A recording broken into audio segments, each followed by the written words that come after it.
Never let a man come over to your house after a first date. And if you used to do that, you're not gonna do that after this story time. Let's go. I also forget to mention that it's a true story time. Yeah, let us begin. The story starts off with this young girl. She goes on a first date with this guy. They go out to get dinner, and honestly, he was a green flag all throughout. Like, he was nice to the waitresses. He paid for the bill. Like, no red flags at all. This is why no matter how normal or nice a guy seems to be, you can never trust them too quickly because the story's like this. The dinner goes great, he pays the bill, and then they just go about their day and they go to their own homes. So obviously this is a respectful man, right? Like, he didn't even try to like get her to come over and didn't ask to go over to her house yet. So she goes home and then she gets a call from him, and he's basically saying how he can't find his key, his roommate is not answering the phone, and if he could just come over for the time being until either his roommate answers the phone or he finds his key somehow. And she obviously said yes because, once again, no red flags. He comes over, they're having a blast, they're just sitting on the couch, talking, vibing, and then it just gets really late, so she's like, hey, you can sleep on the couch until you figure things out, I'm gonna go to my room.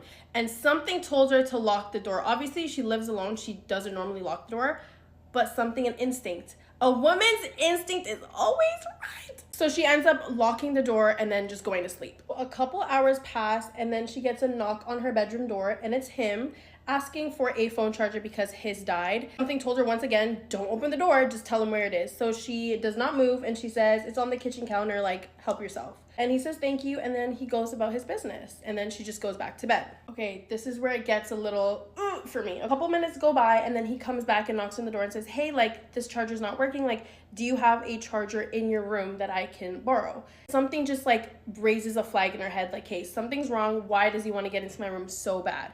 So she calls the police. After she calls the police, she hears like the door kind of opening, she hears like a bunch of commotion outside, and then a couple minutes later, the police knock on her bedroom door and say, hey, like, you're safe, he's in custody, come outside and look at your living room. Guess what she saw? Please, just pause the video. I want you guys to guess first before you actually hear what it is. So she walks out from her bedroom to her living room with the police, and she sees her whole living room fully plastered, and she just sees a box of power tools. So drills, axes, you name it, it was in that power tool box. If she left her room and she didn't use her womanly instincts, you guys, women, we're never wrong. I said what I said and I meant it. If she did not just listen to her instincts, she would have been gone. I'm so scared for women. Like, we're not safe ever, and it's really sad. I really want to know how she felt in that moment.